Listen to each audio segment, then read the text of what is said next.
My own mother just tried to force me to sign over custody of my 6-month-old son to my abusive, alcoholic ex-boyfriend because she wanted to use my child's inheritance to pay off her secret gambling debts.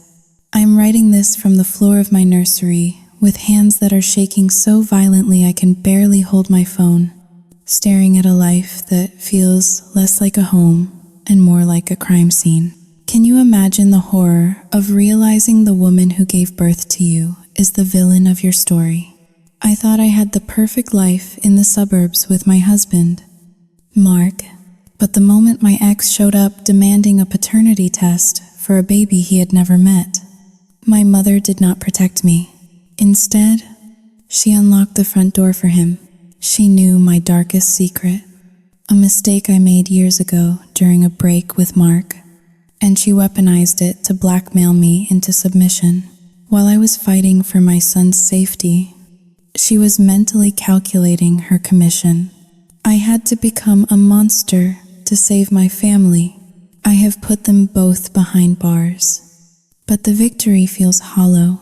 My husband knows the truth now, and the cold, disappointed silence in this house is louder than any scream. I saved the money, but I think I destroyed my marriage. How do you ever trust again when your own blood tries to sell you out? I am terrified that I have lost the only love that matters. What should I do? My name is Harper Vance. I am 32 years old, and on paper, I am living the American dream.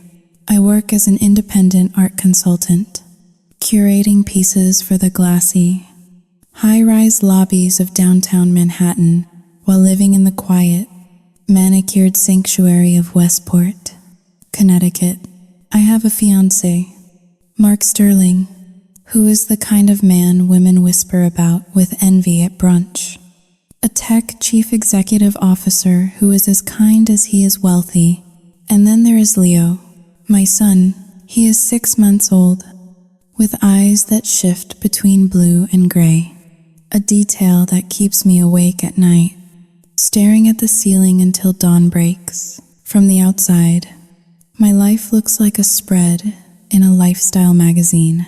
I live in a sprawling colonial revival home that I inherited from my grandmother. It is paid off, deeded in my name, and sits on 2 acres of land protected by a strict homeowners association that ensures not a single blade of grass is out of place. But the foundation of this house is stronger than the foundation of my life. I stood in the kitchen that morning, watching the steam rise from my ceramic mug. The house was silent, save for the rhythmic humming of the refrigerator and the distant sound of a landscaping crew blowing leaves 3 houses down. Sunlight poured through the bay windows, illuminating the dust motes dancing in the air. It was perfect. It was peaceful, and I felt like an imposter. Mark had left for the city an hour ago. Before he walked out the door, he had kissed my forehead and then kissed Leo's chubby cheek, whispering promises about his future. Mark had already set up a college fund. He was talking about Ivy League schools before Leo could even crawl. Every time Mark looked at Leo with that overwhelming, unconditional pride, my stomach twisted into a knot so tight it made me nauseous. Because there is a gap in the timeline, a 3-week period right before Mark proposed, when we were on a break that I filled with a reckless, self-destructive slide back into the past. I took a sip of coffee, letting the bitterness ground me. I told myself what I always did. Leo is Mark's son. He has to be. The alternative is a grenade that would blow this entire beautiful life into oblivion. I walked into the living room, my bare feet silent on the Persian rug. Leo was in his playpen, chewing enthusiastically on a rubber giraffe. I smiled, a genuine smile this time, but it faded the moment the doorbell rang. It was not a delivery. The United Parcel Service driver usually dropped packages and left. This was a sustained, confident press of the button. I checked the security monitor mounted on the wall near the pantry. My breath hitched in my throat. My heart hammered against my ribs. A frantic rhythm that echoed in my ears. Standing on my front porch, framed by the white pillars and the hanging ferns, was a man wearing a charcoal gray suit. His hair was cut short, styled with precision. He looked healthy, vibrant, and respectable. It was Ethan Caldwell, my ex-boyfriend, the man who had spent the last 5 years drowning in cheap whiskey and self-pity. The man I had sworn to never speak to again after that one night of weakness. I did not want to open the door. I wanted to grab Leo, run out the back, and drive until the gas tank ran dry. But my feet moved on their own, dragging me toward the foyer. I opened the heavy oak door but kept the security screen locked between us. Ethan smiled. It was not the sloppy, crooked grin of the drunk I remembered. It was a practiced, serenus mile. "Hello, Harper," he said. His voice was steady, lacking the gravelly rasp of a hangover. "You look beautiful. What are you doing here?" "Ethan?" I asked, my voice trembling despite my best efforts to sound fierce. "If Mark comes home, Saoyuting Ling, Artsing Hao Dayu." Mark is at a board meeting in the city. Ethan interrupted gently. I checked his schedule. "I did not come to cause trouble, Harper. I came to make amends." He held up his hands, showing me he was unarmed, then reached into his jacket pocket. I flinched, but he only pulled out a small Arvid box. "I am 12 months sober today," he said, his eyes locking onto mine. They were the same blue-gray as Leo's. The realization made my knees weak. I have a job. I have an apartment. I am getting my life back together. And I realized that I could not move forward without acknowledging the past. We do not have a past. "Ethan, we ended years ago," I hissed, glancing over my shoulder to make sure Leo was still out of earshot, even though he was too young to understand. "We have a connection, Harper," he said, his voice dropping to a whisper that felt like a violation. I did the math. The baby. He was born 6 months ago? "He is Mark's son," I said. The lie tasted like ash in my mouth. "Go away, or I am calling the police." Ethan did not flinch. He looked at me with a pity that was more infuriating than anger. "I just want to see him. I do not want money. I do not want to disrupt your marriage. I just want Saoyuting Ling. 2 hash is greater than to know. If I have a son, I have a right to look him in the eye. It is part of my recovery." Step 9. Making amends. "You have no rights here," I said, gripping the door handle until my fingers ached. Just then, a silver sedan pulled into the driveway behind Ethan's car.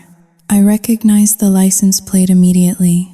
It was my mother, Linda. Relief washed over me for a split second, followed immediately by a cold wave of dread. My mother had always had a soft spot for Ethan.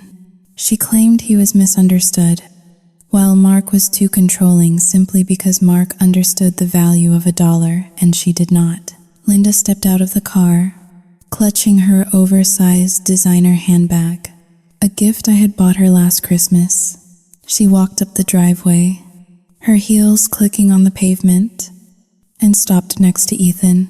She did not look surprised to see him. She placed a hand on his shoulder, a gesture of familiarity that made my skin crawl. "Harper, open the door," my mother said, her tone sharp, the way she used to speak to me when I was a teenager who had not done her chores. "Mom, do you know he is here?" I asked, looking between them. Of course I know, Linda said, adjusting her sunglasses. Ethan called me. He wanted to do this the right way. He has changed. Harper, look at him. He is a new man. You cannot just slam the door in the face of a father who wants to do the right thing. The word hung in the air like toxic smoke. Father, Mark is the father, I said, my voice rising. Mark is a checkbook. Linda scoffed, crossing her arms. Ethan is family. We have history. And frankly, Harper, you are acting hysterical. The least you can do is let him see the baby. For closure, if you have nothing to hide, why are you so afraid? I looked at Ethan. He was watching me with that calm, predatory patience. He knew exactly what buttons to push. He had my mother wrapped around his finger, likely with a sob story and a few tears. But as I looked closer, beneath the polished suit and the sober facade, I saw a flicker of something else in his eyes. It was not love. It was not paternal instinct. It was hunger. I am not letting him in, I said firmly. Then we will sit on the porch, Ethan said, sitting down on the swing bench as if he owned the place. I can wait. I have all the time in the world now, and I am not leaving until you stop being so heartless, my mother added, sitting down next to him. I slammed the heavy oak door shut and locked the deadbolt. My hands were shaking so hard I could barely breathe. I leaned my back against the wood, sliding down until I hit the floor.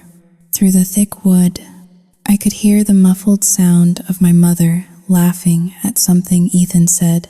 They were already inside my perimeter, the perfectly manicured lawn, the expensive security system, the lie I had built brick by brick. None of it was going to save me. I looked toward the living room where Leo was giggling, completely unaware that the wolves were not just at the door. They had been invited to dinner. The invasion did not happen with a battering ram. It happened with ribbon and wrapping paper. 3 days after Ethan appeared on my porch, a package arrived. It was not dropped off by a courier. It was waiting on the doorstep when I went out to retrieve the morning mail, sitting innocently beside a planter of hydrangeas. The box was wrapped in brown craft paper and tied with simple twine, an aesthetic that screamed rustic humility. It was heavy. I brought it inside, my hands trembling as I set it on the quartz island in the kitchen. Mark was already gone for the day, having left early for a conference in San Francisco. The house felt too big, the silence too loud. I cut the twine with a pair of kitchen shears, the metal snip echoing like a gunshot. Inside was a hand-carved wooden train set. It was beautiful, the kind of artisanal toy that cost a fortune in the boutiques downtown. But the smell of fresh cedar told me it was homemade. Tucked under the engine was a note written on a piece of torn notebook paper. For the little guy, I made this in the shop. Woodworking keeps my hands busy now. It keeps me straight. I stared at the note. The handwriting was familiar, looping and jagged. The same script that used to write love notes on napkins in dive bars a lifetime ago. But the message was crafted to be read by anyone. If Mark found this, he would just see a generous gift from an old friend or a distant relative. It was plausible deniability. He is planting a flag, I thought, my fingers gripping the edge of the counter until my knuckles turned white. He is marking his territory inside my home, right under my husband's nose. This is not a gift. It is a Trojan horse. I threw the train set into the trash compactor. The wood crunched and splintered as the machine crushed it, a violent sound that gave me a fleeting sense of satisfaction. But the unease lingered. Ethan was not just loitering outside anymore. He was finding ways to touch my son without ever being in the room. Sunday arrived with a gray, overcast sky that threatened rain. I dressed Leo in a soft blue sweater and buckled him into his car seat. Church had always been my sanctuary, a place where the strict social hierarchy of our town softened under the guise of fellowship. I needed that peace. I needed to feel like a good mother, a good wife, a good person. I drove the sport utility vehicle to the community church, a white steeple rising high above the oak trees. The parking lot was full of luxury sedans and family vans. I carried Leo into the nave, the smell of beeswax candles and old hymnals wrapping around me. I found my usual spot near the middle, hoping to blend into the congregation. The service began, the organ music swelling to fill the vaulted ceiling. I stood up to sing the opening hymn, holding Leo against my hip. As I turned slightly to adjust his blanket, my gaze drifted to the back of the church. My breath caught in my throat. Ethan was there. He was sitting in the last pew, head bowed, hands clasped in prayer. He wore a modest suit, one that looked slightly worn at the elbows, projecting the image of a working man doing his best. He was not looking at me. He was performing piety for an audience of hundreds. "You are a monster," I screamed in the silence of my mind, while my mouth mechanically formed the words of the hymn. "You do not believe in God. You believe in leverage. You are using this holy place to wash away your sins so you can dirty my life." After the service, coffee and donuts were served in the parish hall. I tried to rush out, but Mrs. Gable, the head of the charity committee, blocked my path. "Harper, dear," she beamed, her pearl necklace catching the light. "I just met the most charming young man. He said he is an old friend of yours from high school." "Ethan?" My stomach dropped. He had already made contact. "He is Xiaoyu Jinghao Ling. 2# is greater than someone I knew a long time ago." I managed to say, my smile tight and brittle. "He is so inspiring." Mrs. Gable continued, lowering her voice to a conspiratorial whisper. "He told me about his struggles with addiction and how he found the Lord. He wants to volunteer for the youth mentorship program. Is that not wonderful? We love a redemption story, do we not?" I felt the blood drain from my face. Ethan was not just invading my home. He was infiltrating my community. He was building a character witness list. If I ever tried to paint him as the villain, Mrs. Gable and half the town would stand up and say he was a saint who turned his life around. "I have to go," I muttered, pushing past her. "Leo needs a nap." I practically ran to the parking lot, my heart pounding against my ribs. As I fumbled with the keys, a hand grabbed my elbow. I spun around, ready to scream. It was my mother. Linda stood there, her face pinched with disapproval. She was wearing a trench coat that cost more than my first car, bought with money I gave her last month for her utility bills. "You were rude to him," Linda said, her voice icy. "Get in the car." "Mom," I snapped, unlocking the doors. She climbed into the passenger seat, and before I could even pull out of the lot, she started. "He just wanted to say hello." "Harper." He sat in the back. He was respectful, and you ran out of there like he was a leper. "People are talking. Let them talk," I said, gripping the steering wheel. "He is stalking me." "Mom, can you not see that? Stalking?" Linda laughed, a harsh, dry sound. "He is trying to be a part of the community. He is trying to be a father. You know, Mark is always so busy with his mergers and his acquisitions. Does he even know what size diapers Leo wears?"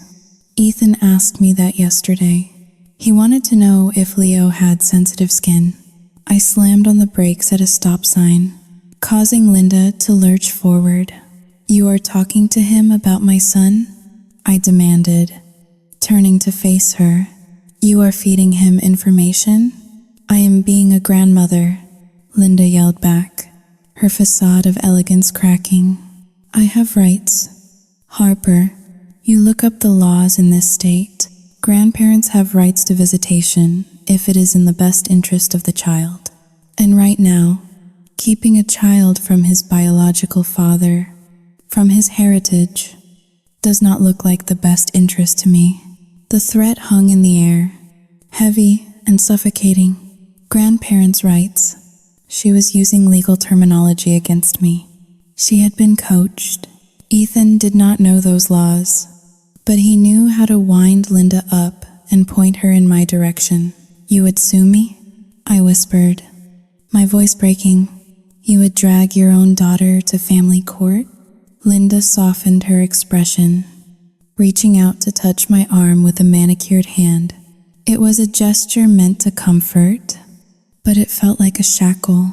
"I do not want to do that, sweetie," she cooed. "I just want you to be reasonable. Mark does not have to know anything. Ethan just wants to visit. Maybe take Leo to the park for an hour on Tuesdays when Mark is at work. I can supervise. It would be our little secret. Think of it as Saoitsing Haoling. 2 hash is greater than insurance. If you keep Ethan happy, he stays quiet. If you keep pushing him away, who knows what he might say to Mark. This is it." I realized, a cold sweat breaking out on the back of my neck. This is the squeeze. She is leveraging my fear to get what she wants, which is likely money from Ethan. And Ethan is using her to get access to Leo. "I cannot believe you are doing this," I said, putting the car back in drive. I kept my eyes on the road because I could not bear to look at her. "I am doing this for family," Linda said, settling back into her seat and checking her reflection in the visor mirror. "Blood is thicker than water, Harper, and certainly thicker than a marriage license." When we got back to the house, I claimed a migraine and retreated to the nursery. I laid Leo down in his crib and sat in the rocking chair, watching his chest rise and fall. The house was quiet, but it no longer felt safe. The walls felt thin. The locks felt flimsy. My phone buzzed in my pocket. It was a text from a number I did not have saved, but I knew who it was immediately. "Saw you at church. You looked stressed. You should let me help. I am really good with kids." And this, I stared at the screen. He had my number. I had not given it to him. My mother must have. I typed out a response. "Stay away from us." Then I deleted it. Responding was engaging. Engaging was losing. Instead, I blocked the number. But deep down, I knew it did not matter. He was already in the system. He was in my mother's ear, in my church, and in my head. That evening, when Mark called to say goodnight from his hotel room, his voice sounded tinny and distant. "How are my 2 favorite people?" Mark asked. "Did you have a good Sunday?" "It was quiet," I lead, my voice steady and practiced. "Just church and errands." "Leo missed you." "I miss you guys too," Mark said. "I found this great vintage toy shop in the Mission District. I bought Leo a hand-carved train set. I cannot wait to give it to him." My heart stopped. The world tilted on its axis. "A train set?" I repeated, my voice barely a whisper. "Yeah, wooden, old school. Why? Is something wrong?" "No," I said, closing my eyes as tears leaked out. "Nothing is wrong. It sounds perfect." I hung up the phone and stared at the empty trash compactor. The coincidence was too sharp, too cruel. It felt like the universe was laughing at me. blurring the lines between the man who loved my son and the man who wanted to own him. I was alone in a house full of secrets, and the first crack in the dam had just appeared. It was not just water seeping through anymore. It was the sound of the structure groaning under the weight of the truth. Paranoia is a heavy coat to wear in the middle of summer. It weighed down my shoulders, made my skin prickle with phantom heat, and turned every shadow in my peripheral vision into a threat. Since the incident at the church, I had stopped sleeping. I spent my nights patrolling the hallways of my own home, checking window latches that I knew were locked, and staring at the baby monitor until the pixels blurred into gray static. My mother, Linda, called it postpartum anxiety. She told Mark that I was unraveling and suggested that perhaps I needed medication, or better yet, a long vacation away from the stress of the household. Mark, bless his trusting heart, looked at me with concern. His brow furrowed as he suggested I take a spa day. He did not see the wolf in grandmother's clothing, standing right next to him, nodding in agreement. I did not go to a spa. Instead, I went to a spy shop in New Haven. I bought 3 high-definition cameras disguised as everyday objects, a smoke detector for the nursery, a digital alarm clock for the living room, and a universal serial bus charger for the home office. I installed them on a Tuesday morning, 10 minutes after Mark left for the train station. My hands shook as I synced them to a private cloud account, password protected with a string of characters so complex I had to write it down on a piece of paper I taped to the underside of my shoe. I needed proof. I needed to know if I was losing my mind, or if the walls were actually closing in. 2 days later, on a Thursday, Linda came over. She brought a casserole, which was tuna noodle, my childhood comfort food, and an abundance of unsolicited advice. "You look terrible, Harper," she said, placing the dish on the counter. "Go upstairs. Take a long bath. Put on those noise-canceling headphones Mark bought you. I will watch Leo. I am fine, Mom," I said, instinctively stepping between her and the playpen. "You are not fine," she insisted, her voice dropping to that silky, manipulative register she used when she wanted to borrow money. "You are twitchy. You are snappy. Mark is worried. Do this for him. Just 1 hour of self-care. I will be right here in the living room." I looked at her. She was smiling, the picture of a doting grandmother, but my gut twisted. This was the opening she had been waiting for. "Okay," I lead. "Just an hour." I walked upstairs, went into the master bathroom, and turned on the water. I let the tub fill until the steam fogged up the mirrors. Then, I locked the door, sat on the edge of the toilet lid, and pulled out my iPad. I opened the app. The feed from the living room camera flickered to life. The image was crisp, displaying the room in wide-angle high definition. I saw my mother standing near the kitchen island. She was not looking at Leo. She was looking at her phone, typing furiously. 2 minutes later, I saw her move to the front door. She unlocked it and opened it wide. Ethan walked in. I gasped, clamping a hand over my mouth to stifle the sound. Even though I was 2 floors up behind a locked door, seeing him inside my house, walking on my floors, breathing my air, felt like a physical violation. It was as if someone had reached into my chest and squeezed my lungs. "Is she upstairs?" I heard Ethan ask. The audio was crystal clear. "She is in the bath. We have 45 minutes. Maybe an hour," Linda replied. She did not sound nervous. She sounded like a project manager running a site visit. This was it. The smoking gun. My mother was facilitating a break-in. But what happened next froze the blood in my veins. I expected Ethan to rush to the playpen. I expected him to pick up Leo, to weep, to hold the child he claimed he was so desperate to connect with. I expected the emotional scene he had performed for the church ladies. Instead, Ethan walked right past the baby. He did not even glance at the playpen.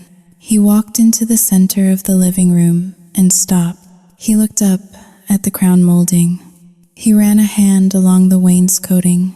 Then, he walked over to the antique secretary desk in the corner, an 18th century piece that had been appraised at $15,000. He opened the drawer, not to look for photos, but to check the dovetail joints. "This is solid cherry," Ethan said, his voice appreciative. "Original hardware. The whole house is full of stuff like this," Linda said, waving her hand dismissively. Her grandmother was a hoarder of expensive junk. "The paintings in the hallway are insured for 6 figures. Ethan nodded, a calculator clearly running behind his eyes. He moved toward the hallway that led to my home office. "Wait," I whispered to the screen. "Where are you going?" He disappeared from the living room feed. I frantically swiped to the office camera. Ethan entered my office. This was my sanctuary, where I kept my client files and my personal records. He walked straight to the filing cabinet. It was locked, but he did not try to pry it open. Instead, he picked up the stack of mail sitting on my desk. He began flipping through the envelopes. Utility bills, mortgage statements, bank notifications. "The deed is in her name only," Linda called out from the living room. I checked the county records online. "Mark is not on the title. It is premarital asset." "Good," Ethan muttered. He pulled out his phone and took a picture of my mortgage statement. Then he picked up a folder labeled Leo, Medical. He flipped it open. "She has him on a platinum insurance plan," Ethan noted. "And look at this. Sao Yu Tsing Hao Lin. 2# is greater than a college savings account. Mark opened it last month. $50,000 as a starting deposit." "I told you," Linda said, her voice drifting in from the other room. "They are swimming in it, and you are living in that studio apartment above the garage. It is not right. Ethan, it is not fair." Ethan put the folder down and looked directly at the camera. For a second, I thought he saw me. His eyes were cold, calculating, and utterly void of any paternal warmth. He was not looking for a son. He was auditing an acquisition. "We need leverage," Ethan said, walking back out to the living room. I switched the feedback. He was now standing over the playpen. Finally, he looked at Leo, but the expression on his face was not love. It was the look of a man inspecting a winning lottery ticket. "He looks like me," Ethan said flatly. "That is enough. The court will order a test if we push hard enough. But we do not want a test. Do we, Linda?" "No," my mother answered. "We want a settlement. If Mark finds out she lied about the paternity, he will divorce her. She will be desperate to keep the house. She will pay to make you go away." "I do not want to just make me go away," Ethan smiled, and it was the most terrifying thing I had ever seen. "I want what I am owed. 5 years of my life. Linda, she took the best years and left me with nothing. Now she has all this." He gestured around the opulent room. "This should be ours." "It will be," Linda promised. "Just stick to the script. Sad, dad, redemption. The church loves it." I turned off the iPad. My hands were shaking so violently that I almost dropped it into the bathwater. It was not about the baby. It never was. Ethan did not care if Leo was his, mine, or an alien from Mars. He knew I was terrified of the truth. and he was going to monetize that fear. And my mother, Xiao Yu Jing Hao Ling, 2 hash is greater than my own mother. Xiao Yu Jing Hao Ling, 2 hash is greater than was brokering the deal because she felt entitled to a cut. I sat there for 5 minutes, listening to the silence of the house, letting the shock harden into something cold and sharp. I drained the tub. I dressed in fresh clothes. I put on my makeup with surgical precision. Then, I walked downstairs. Ethan was gone. Linda was sitting on the sofa, reading a magazine, rocking Leo's playpen with her foot. "Did you have a nice soak?" she asked, not looking up. It was enlightening. I said. I walked over to the kitchen island and poured myself a glass of water. I needed to keep my hands busy. "Mom," I said, keeping my voice level, "why was the front door unlocked?" Linda froze, just for a fraction of a second. But I saw it. I opened it to get some fresh air. "It is stuffy in here. I have climate control." "Mom, it is never stuffy." I turned to face her. "How much does he owe you?" Linda put the magazine down slowly. "Excuse me?"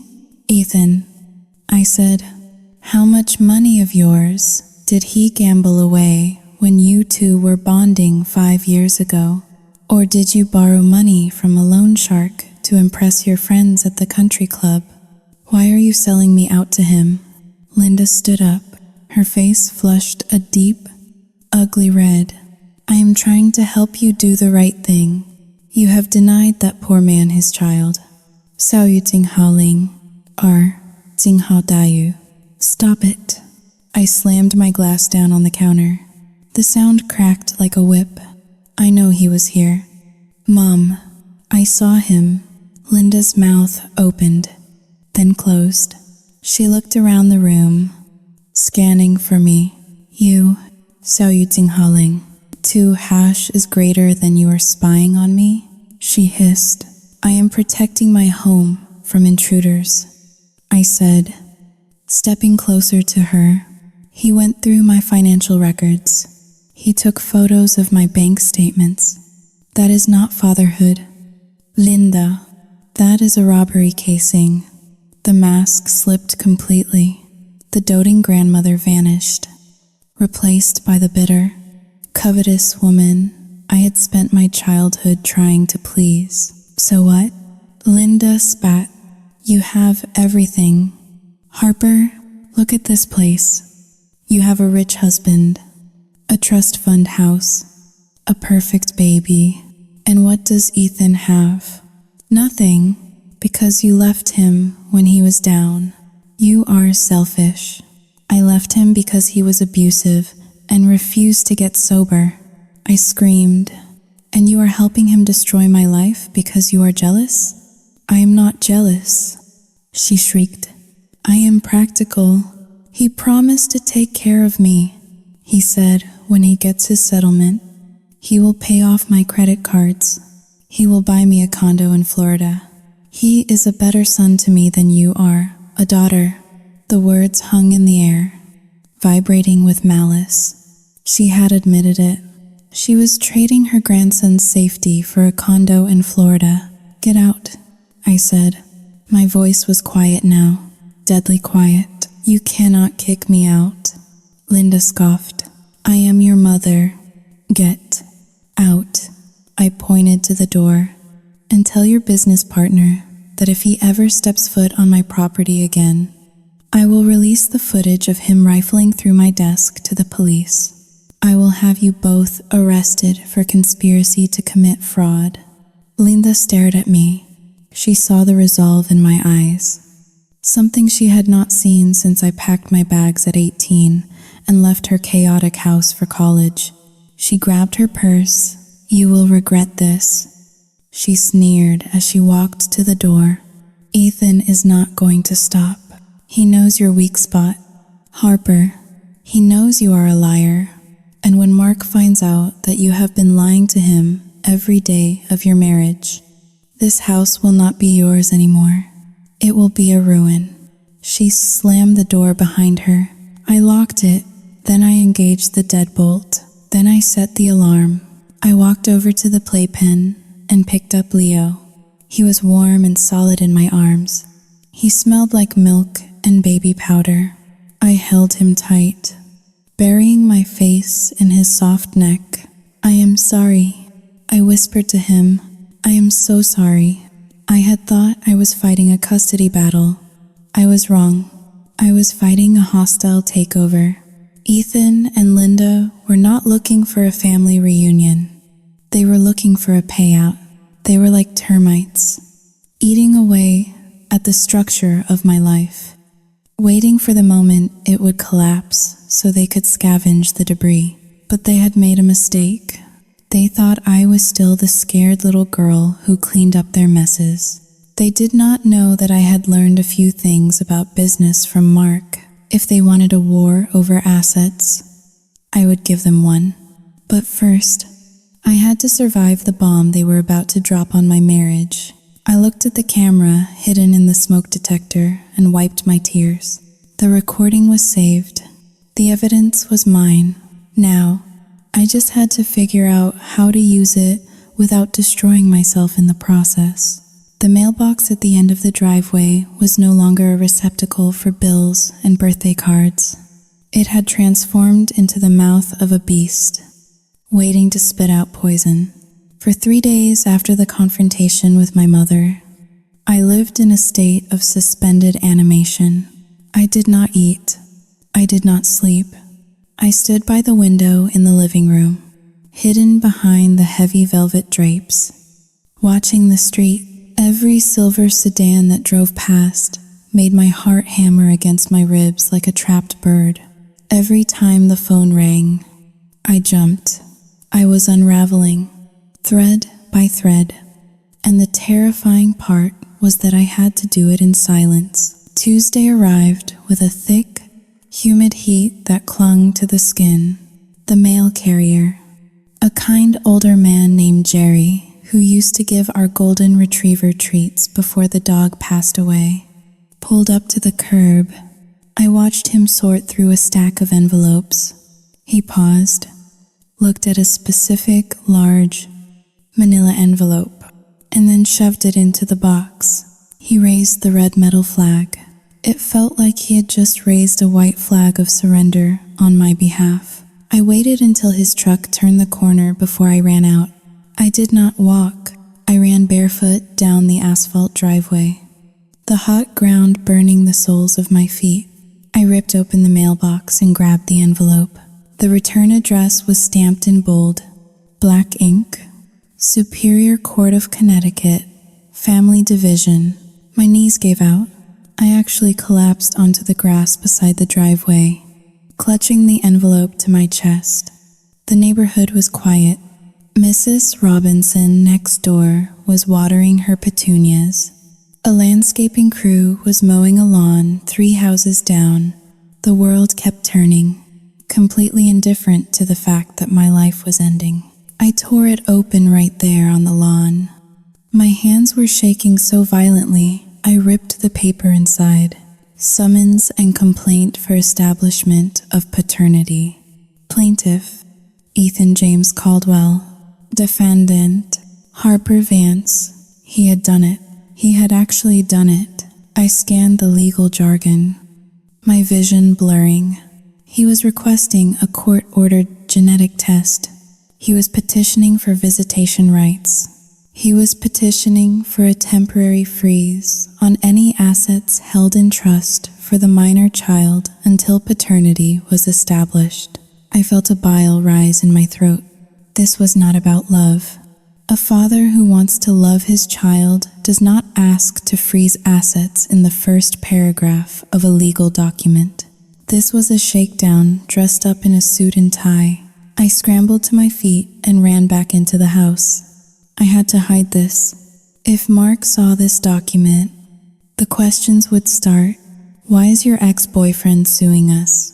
Why does he think he has a claim? Why did you not tell me you saw him right before we got engaged? I ran to my office and shredded the envelope.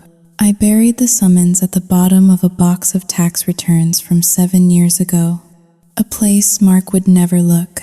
But hiding the paper did not hide the reality. I had 30 days to respond. The clock was ticking, and every second was a hammer strike on my sanity.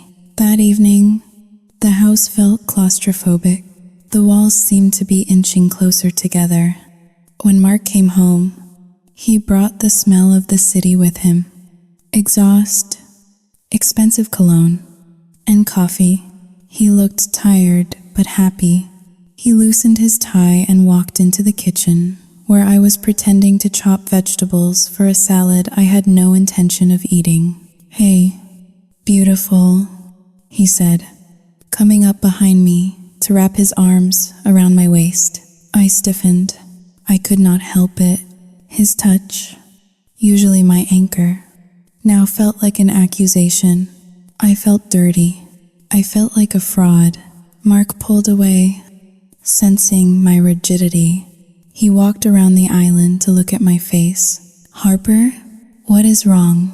"Nothing," I said, chopping a cucumber with unnecessary force. "I just have a headache." "You have had a headache for a week," Mark said softly. He reached out and took the knife from my hand, setting it down on the cutting board. "Talk to me. Is it Leo? Is he not sleeping?" "Leo is fine," I snapped. The sharpness in my voice surprised both of us. Mark took a step back, his expression shifting from concern to hurt. "Okay, I am just trying to help.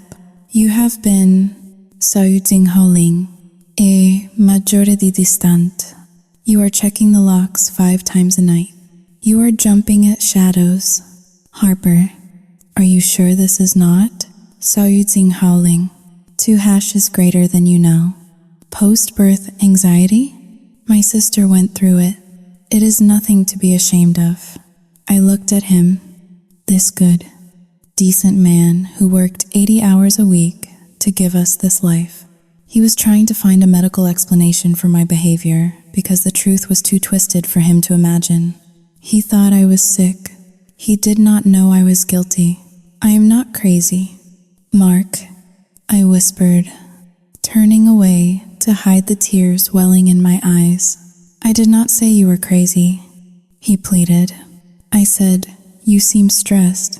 Maybe we should call your mom? Have her come stay for a few days to help out?" I spun around, panic flaring in my chest like a match struck in a gas station. "No," I shouted. "No, I do not want her here. Do not call her." Mark held up his hands in surrender. Okay, Harper, calm down. No, Linda, I promise." He looked at me like I was a stranger. And in that moment, I was a stranger to him. And I was a stranger to myself. The Harper he loved was honest and open. The Harper standing in the kitchen was a vault full of rot. I retreated to the nursery after dinner, using the baby as a shield. I sat in the rocking chair in the dark, clutching Leo. Outside, the street lights flickered on. My phone buzzed. It was a text from an unknown number. I knew who it was immediately. I had blocked his number, but he must have used a burner app or borrowed a phone. "Did you get the mail today? The court system is slow, but I am patient. We can make this go away. Harper, just talk to me." I stared at the glowing screen. He was watching. He knew exactly when the mail arrived. He was probably parked down the street right now, watching the lights in my house. I felt a sudden, irrational urge to run outside and scream at the darkness, to confess everything just to end the torture. But then I looked down at Leo. He was asleep, his long eyelashes brushing against his cheeks. If I confessed, I would lose Mark. I might lose the house. I would be a single mother living in a rental apartment, fighting a custody battle with a sociopath who had my mother on his payroll. I could not let that happen. The next morning, I tried to act normal. I dressed Leo in a yellow onesie and put him in the stroller. I needed to get out of the house before the walls crushed me. I walked to the town square, a picturesque collection of boutiques and coffee shops. I was standing in line at the bakery, ordering a latte, when I felt eyes on me. The hair on the back of my arms stood up. I turned slowly across the street. Sitting on a park bench was Ethan. He was not alone. He was sitting with my mother. They were eating ice cream cones, laughing like old friends catching up. Ethan looked up and locked eyes with me. He did not wave. He did not smile. He just raised his ice cream cone slightly. A mock salute. My mother saw me too. She looked away, guilt flashing across her face for a brief second before she hardened her expression and turned back to Ethan. She was choosing her side. She was betting on the predator because she thought he would share the kill. I left the bakery without my coffee. I pushed the stroller so fast the wheels rattled against the cobblestones. I felt like a gazelle being herded by lions. They were not attacking yet. They were just letting me know that there was nowhere to run. When I got home, I went straight to the guest room closet where Mark kept his safe. I knew the combination. His birthday. I opened it. Inside were our passports, some emergency cash, and a small velvet box containing his grandmother's diamond ring. I stared at the cash. $5,000. It was enough to run for a week, maybe 2. But then what? I closed the safe. Running was an admission of guilt. I went back downstairs and sat at the kitchen table. I pulled out a notepad and a pen. I wrote down 2 columns. Column 1, confess to Mark. Pros, no more secrets. Ethan loses his leverage. Cons, Mark leaves me. Divorce, public scandal. Ethan fights for custody and might win partial visitation because I look unstable. Column 2, pay Ethan off. Pros, he goes away, maybe. Mark never knows. Cons, I commit a financial crime. Ethan comes back for more. I am blackmailed forever. I stared at the paper until the words swam together. There was no third option. There was no Harper wins and everyone is happy scenario. Then a thought struck me, a cold, sharp thought that cut through the panic. Ethan wanted a trust fund. He wanted control over assets. He claimed to be the father, but he had refused to look at the baby. He had focused on the furniture, the bank accounts, the deed. Why would a man who desperately wanted a son not care about the son? Unless the son was irrelevant. I remembered something from years ago. A late night in a hospital waiting room after Ethan had crashed his motorcycle while drunk. The doctor had come out and spoken to him in hushed tones. Ethan had been angry, throwing a plastic water pitcher against the wall. I had assumed it was just his temper, or pain from his broken leg. He never told me what the doctor said. I grabbed my laptop and opened the search browser. I typed in the name of the hospital and the date of the accident. I found nothing specific, obviously due to privacy laws, but I needed to know. If Ethan knew he was not the father, if he knew it was medically impossible, then this whole lawsuit was fraud. It was not just a shakedown. It was a criminal act. I needed a private investigator, but I could not use our joint bank account. Mark would see the withdrawal. I looked at the diamond tennis bracelet on my wrist. A wedding gift from Mark. It was worth at least $8,000. I took it off. The diamonds sparkled under the kitchen lights, cold and hard. I am sorry, Mark, I whispered to the empty room. I stood up. The trembling in my hands had stopped. The fear was still there, but it had changed. It was no longer the paralyzing fear of a victim. It was the desperate, dangerous fear of a mother who would burn the world down to save her child. I grabbed my keys. I had an errand to run at the pawn shop in the next town over. And then I had a detective to hire. The spiral had hit the bottom. Now, there was only one way to go, straight into the fight. The location Ethan chose for our meeting was a small, artisanal coffee shop in the downtown district called The Roastery. It was the kind of place where people typed on sleek laptops and drank oat milk lattes while pretending to write screenplays. It was public. It was well lit. It was supposed to be safe. But as I walked through the glass doors, the smell of roasted beans and burnt sugar made my stomach turn. I arrived at 2 in the afternoon. Ethan was already there. He sat at a corner table by the window, bathed in natural light, looking for all the world like a successful businessman on a lunch break. He wore a navy blazer over a crisp white shirt. No tie, relaxed, confident. I slid into the metal chair opposite him. My purse was clutched in my lap, my knuckles white as I gripped the leather strap. "You look tired." "Harper," Ethan said. He did not ask how I was. He stated it as a fact, a subtle dig at my deteriorating state. "What do you want?" "Ethan?" I asked. "I do not have time for games. Mark will be home by 6. "Mark," Ethan said, testing the name on his tongue like a piece of bad meat. "Always Mark. Does he know you are here?" "Sao yu Jinghao, Ling. Due cancelletto, è maggiore di no." "Does he know you were with me at the Motel 6 off the interstate 3 weeks before he proposed?" The air left the room, the chatter of the other patrons, the hiss of the espresso machine, the acoustic guitar music playing over the speakers.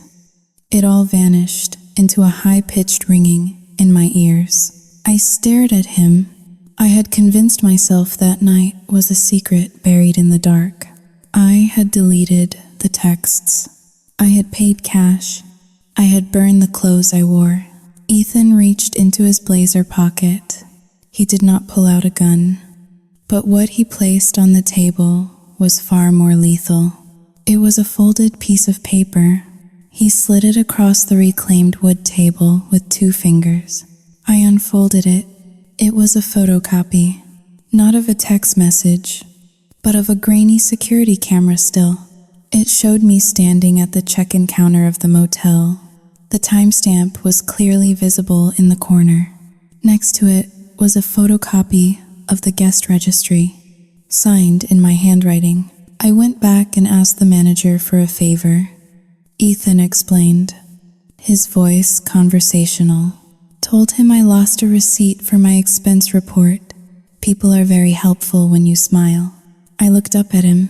The blood had drained from my face so completely that my lips felt numb. "This destroys everything," I whispered. "It clarifies everything," Ethan corrected. "See, I did the math. The timing of this little rendezvous matches perfectly with Leo's conception. Mark thinks Leo is a honeymoon baby, or close to it. But if I show him this, Sao Jinghao Ling, 2 hashes greater than if I show the court this.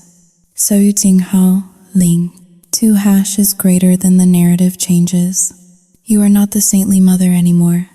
Harper, you are the adulterer who tricked a wealthy man into raising another man's bastard." I felt a wave of nausea so strong I had to swallow hard to keep from vomiting on the table. He had weaponized my shame. "How much?" I asked.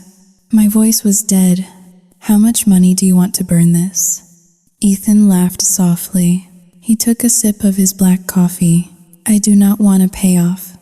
"Harper, that is so vulgar. That is blackmail.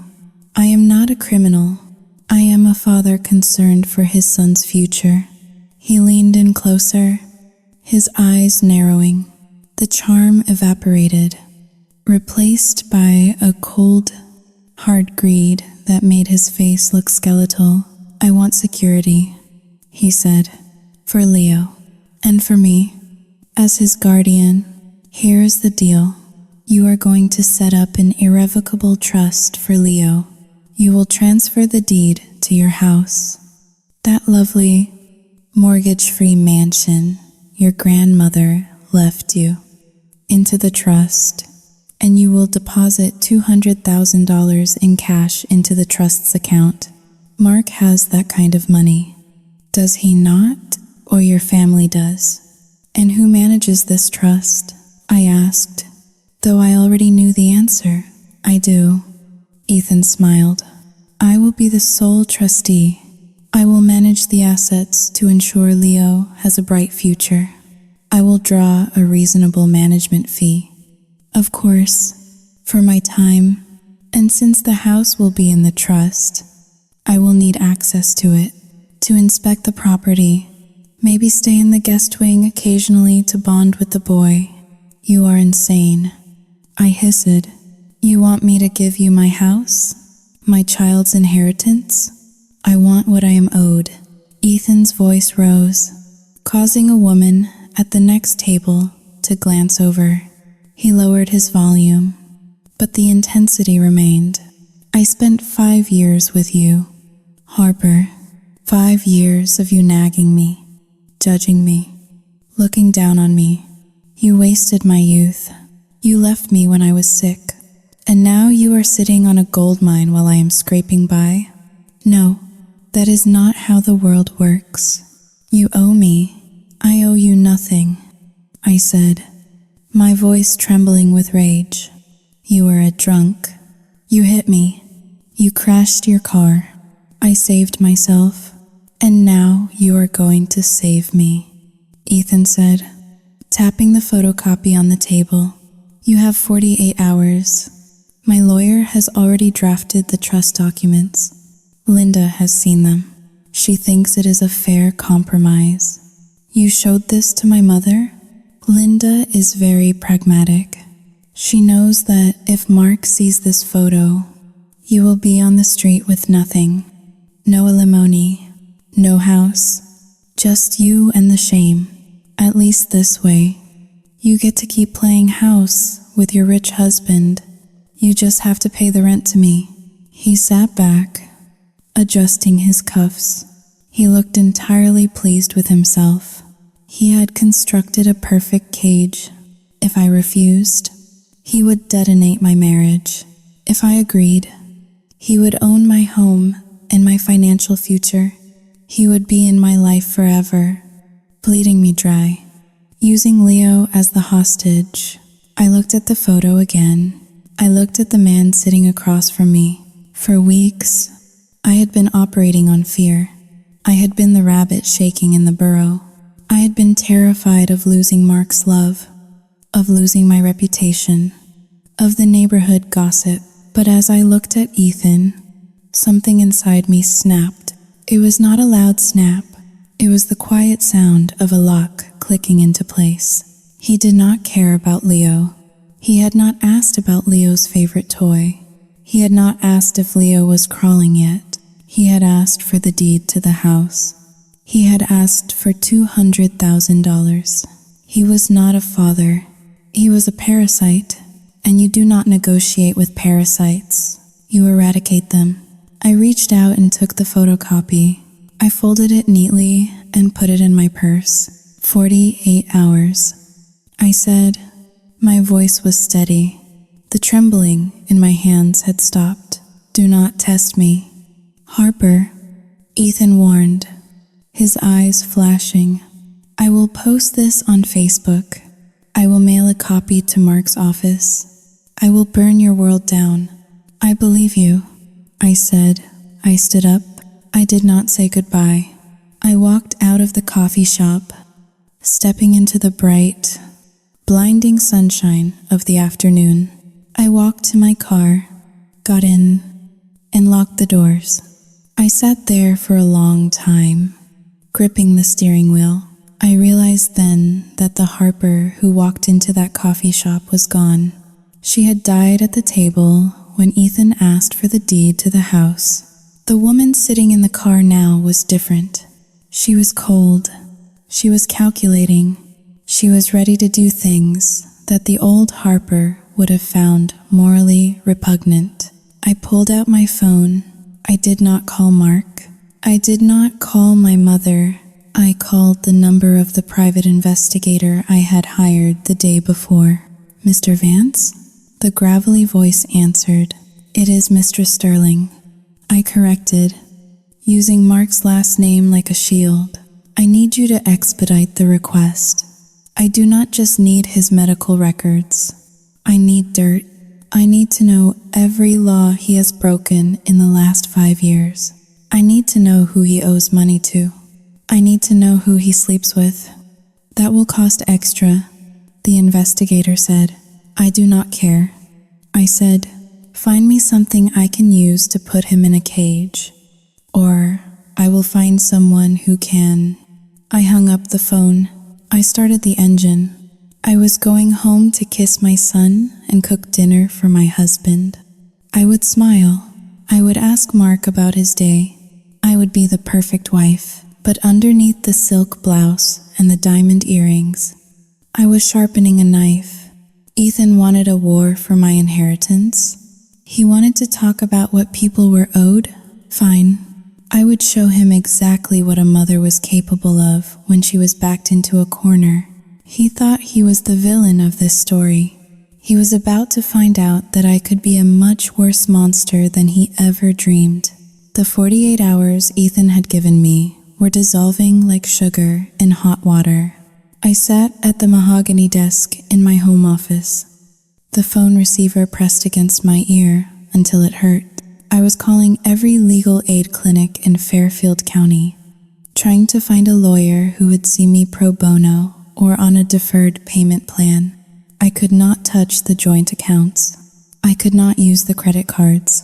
Mark monitored the finances with the diligence of a hawk, not out of malice, but out of habit. A $5,000 retainer to a divorce attorney or a criminal defense lawyer would trigger an immediate alert on his phone. I am sorry, Mr. Sterling, the voice on the other end of the line said, sounding exhausted and indifferent. Without a police report documenting immediate physical danger, the wait list for a consultation is 3 weeks. I do not have 3 weeks, I whispered, gripping the edge of the desk. I have hours. I am being extorted. If you are being extorted, you should call the police. The receptionist droned.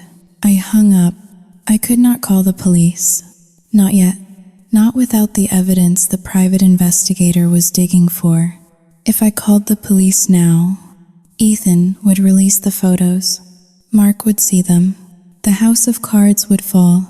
I needed time, but time was the one luxury I could not afford. The silence of the house was shattered by the sound of the front door being thrown open. I had forgotten to lock it after I went out to check the mail. Panic spiked in my chest. I rushed out into the hallway, expecting to see Ethan coming to collect his prize. It was not Ethan. It was my mother. Linda stood in the foyer, but she looked nothing like the polished society woman who usually judged my curtains. Her hair was disheveled, escaping its pins in wild strands. Her mascara was smeared beneath her eyes, giving her the look of a raccoon caught in a trash can. She was shaking. "Mom?" I asked, stepping forward cautiously. "What happened?" "They called me," Linda gasped, dropping her purse onto the hardwood floor. The heavy thud echoed through the house. "The collectors. They called the house line. Harper, they said they know where I live. They said they know where you live." I stopped cold. "Who called you? What are you talking about?" Linda rushed toward me, grabbing my shoulders with hands that felt like ice claws. Her breath smelled of stale gin and mints. "I owe money," she sobbed, her voice rising to a hysterical shriek. "I borrowed against the house. I borrowed from Sauting Haolin. 2 hash is greater than from private lenders. I thought Ethan would pay it off. He promised me. Harper, he said as soon as you signed the trust over, he would give me $50,000 to clear the debt. I stared at her, the horror washing over me in a cold tide. It was not just greed. It was desperation. My mother had gambled her security away, and now she was selling mine to cover her losses. You leveraged my son? I pushed her away, revulsion coiling in my stomach. You sold us out for $50,000? I had no choice. Linda screamed, her face twisting into an ugly mask of fear. You have to sign the papers. Harper, you have to give him the house. If you do not, they will come for me. They will hurt me. Do you want your mother's blood on your hands? My house? I shouted back, my own control snapping. You want me to give my home to a con artist because you have a gambling problem? No. Get out. Get out of my house. I am not leaving until you sign. Linda yelled. She ran into the living room and grabbed a vase from the mantelpiece. A delicate crystal piece Mark had bought in Venice. She held it up like a weapon. I will smash everything. I will scream until the neighbors call the police. I will tell everyone what a whore you are. Put it down. Linda, I warned, stepping into the room. Sign the papers. She shrieked, throwing the vase. It shattered against the wall, sending shards of crystal raining down onto the plush carpet. The sound was explosive, violent. What in God's name is going on? The voice came from the doorway. It was deep, authoritative, and laced with shock. My heart stopped beating. Mark stood there. He was holding his briefcase. His raincoat was draped over his arm. He was home early.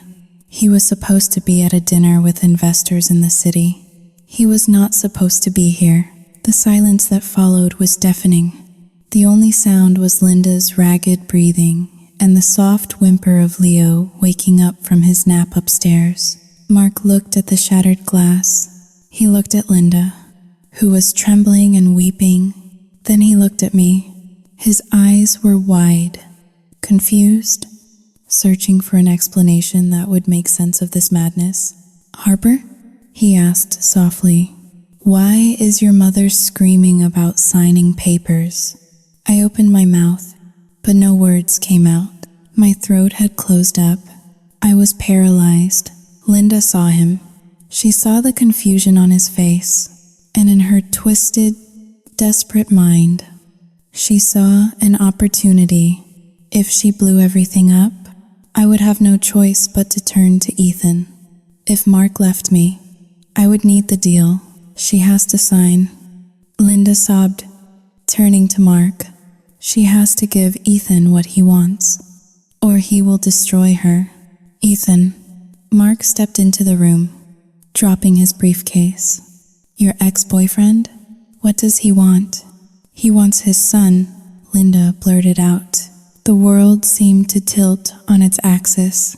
The color drained from Mark's face. He looked at me, a flicker of doubt igniting in his eyes. What is she talking about? Harper? Mark asked. His voice was very quiet now. Leo is my son. Tell him. Linda screamed at me. Tell him about the motel. Tell him about the night you cheated on him right before he proposed. Tell him that Ethan has a paternity test that proves Leo belongs to him. Mom, stop, I screamed, lunging toward her.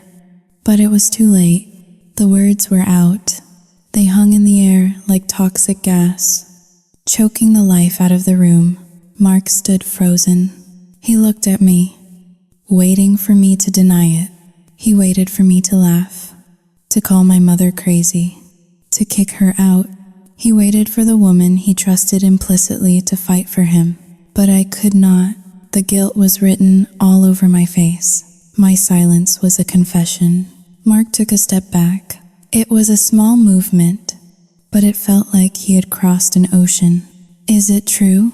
He asked. Mark, please, I whispered, tears streaming down my face. It was one night. We were on a break. I did not know. Sao Ting Hao Ling. 2 hashes greater than I was scared. Sao Ting Hao Ling. R. Ting Hao Da Yu. Is it true? He repeated, enunciating every word with a lethal calm. Did you sleep with him right before we got engaged? Is there a chance Leo is not mine? I do not know. I sobbed. I never tested him. I was too afraid to know. But Mark, you are his father, in every way that matters. You are his father. Mark looked at me for a long moment, the warmth in his eyes, the adoration I had basked in for 2 years, died. It was extinguished completely, replaced by a hollow, gray emptiness in every way that matters. Mark repeated slowly, accept the truth. He turned away from me. He did not scream. He did not throw things. He walked over to the side table, picked up his car keys, and turned toward the door. Mark, wait. I ran after him, grabbing his arm. Please, let me explain. They are blackmailing me. Ethan and Mom, Sao Ting Hao Ling, 2 hashes greater than they are trying to steal the house. Mark pulled his arm away from my grip.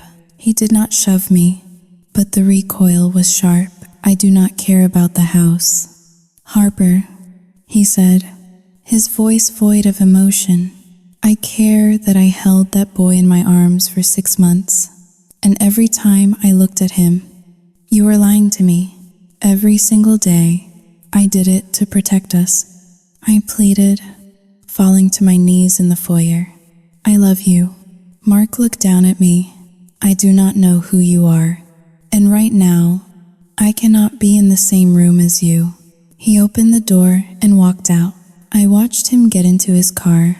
I watched the taillights flare red as he backed out of the driveway. I watched him drive away, disappearing down the street lined with perfect oak trees and perfect fences.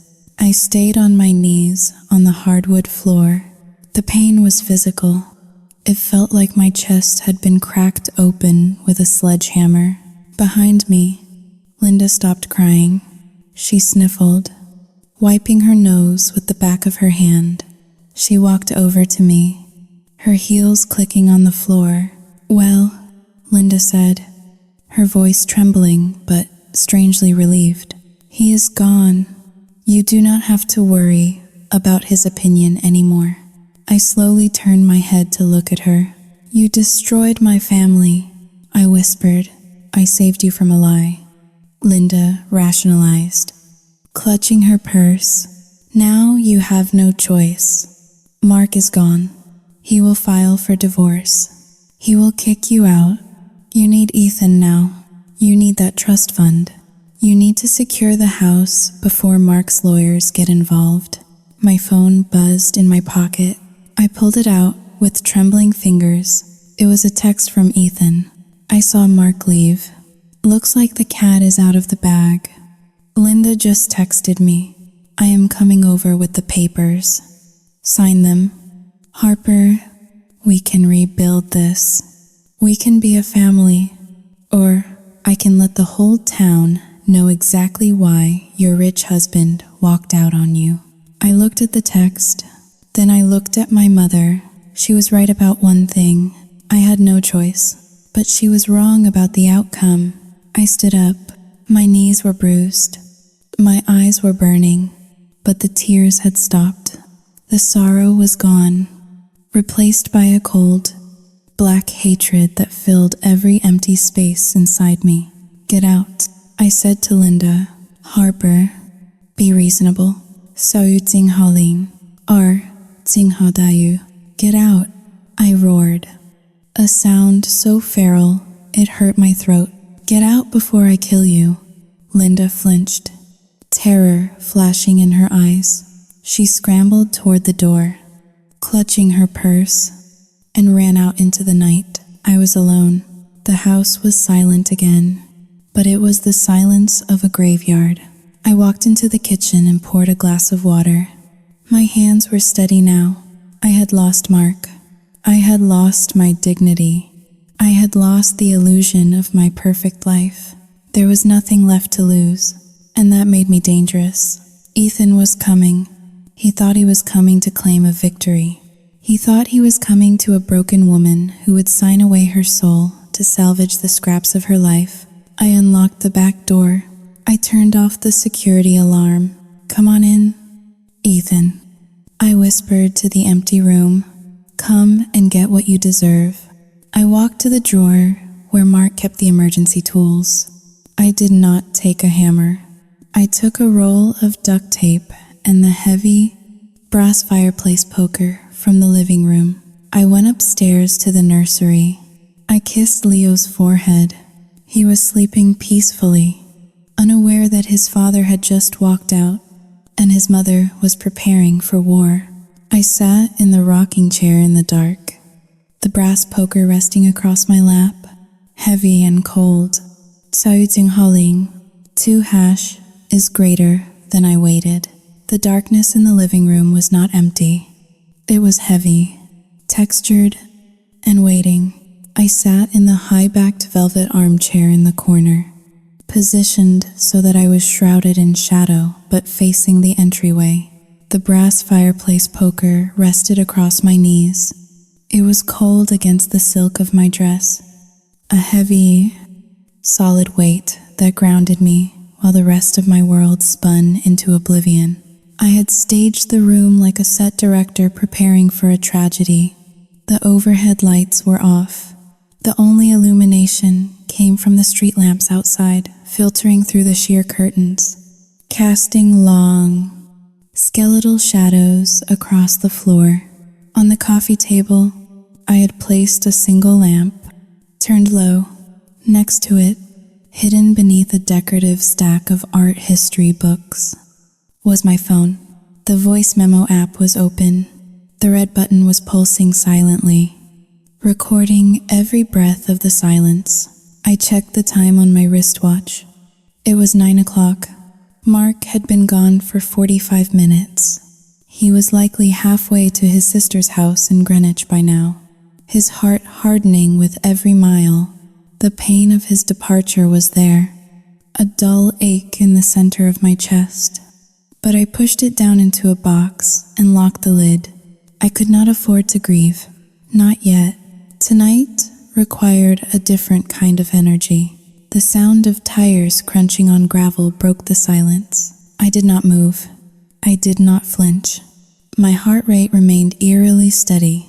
This was the calm that soldiers talk about before the first shot is fired. It was the absolute clarity of having nothing left to lose. Car doors slammed. 2 of them. Linda had returned, and she had brought the wolf with her. I heard the front doorknob turn. It was unlocked, just as I had left it. The door swung open, and the hallway light spilled into the foyer, cutting a harsh yellow rectangle into the darkness of the house. "Harper?" Linda's voice called out. It was tentative, laced with a tremor of fear. "Harper, are you here?" "She is here," Ethan's voice answered. He sounded arrogant, his tone possessing a swagger that made my skin crawl. "Where else would she go? She has no money. She has no husband. She is exactly where she belongs." They walked into the living room. Ethan reached out and flipped the wall switch. The sudden flood of light blinded me for a second. I blinked, adjusting my eyes. Ethan stood in the center of the room, wearing that same charcoal suit, looking like a conquering king, surveying his new kingdom. Linda stood behind him, clutching her purse to her chest, her eyes darting around the room as if she expected Mark to jump out from behind the sofa. Ethan saw me in the chair. He smiled. It was a slow, spreading grin that lacked any warmth. "There she is," he said, walking toward the coffee table. He placed a thick leather portfolio down on the surface with a heavy thud. I told you. Linda. She's waiting for us. She knows the game is up. I did not stand. I kept the poker hidden beneath the folds of my long skirt. Hello, Ethan, I said. My voice was raspy, dry. You look terrible. Ethan noted with satisfaction. Crying does not suit you. Harper, it makes you look old. He sat down on the sofa opposite me, spreading his arms along the backrest. He looked comfortable. He looked at home. Mark is gone. I said, it was a statement, not a question. We saw him leave. Linda pipped up, stepping further into the room, but refusing to sit. She looked at the shattered vase still lying on the carpet near the wall and shuddered. He looked very upset. I assume you told him the truth? Or did you lie to him one last time? He knows, I said. He knows everything. Good, Ethan said, clapping his hands together once. That simplifies things. No more secrets, no more hiding. Now we can focus on the logistics. He leaned forward and opened the leather portfolio. He pulled out a stack of documents, the paper crisp and white against the dark wood of the table. He uncapped a fountain pen, an expensive Mont Blanc that I suspected he had stolen or bought on credit, and set it down next to the papers. This is the trust agreement, Ethan explained, his voice taking on a business-like cadence. It is exactly what we discussed. You transfer the deed of this property into the Leo Vance Trust. You appoint me as the sole trustee with full power of attorney over the assets. You also agree to a monthly stipend for my services as property manager and father figure, $5,000 a month, tax-free. I looked at the papers. I looked at the pen, $5,000. I repeated, and the house? It is a fair price. Ethan shrugged. Consider it back pay. You lived the high life while I was rotting in a basement apartment. You owe me this stability. And if I sign, I asked, my eyes flicking to the hidden phone under the books. You will leave me alone? You will let me raise Leo? Ethan laughed. A sharp, barking sound. Oh, Harper, you really do not get it, do you? I am not going anywhere. I am the trustee. I have to inspect the asset. I will be here every week. Maybe I will move into the guest wing. Linda says it has a lovely view of the garden. We will be a family, a strange, dysfunctionally perfect family. You, me, the kid. And your mother? He looked at Linda and winked. Linda looked down at her shoes, shame radiating off her in waves. But she did not speak. She needed this deal as much as he did. You are extorting me, I said clearly. I needed him to confirm it. You are using the threat of my past to steal my house and my money. Call it what you want, Ethan sneered. I call it a settlement. You damaged me. Harper, you broke my heart. You made me an alcoholic. You made yourself an alcoholic. I countered. You drank before I met you. You drank while we were together. You drank after I left. Because of you, Ethan roared, slamming his hand on the table. The veneer of calm cracked. Because you thought you were better than me?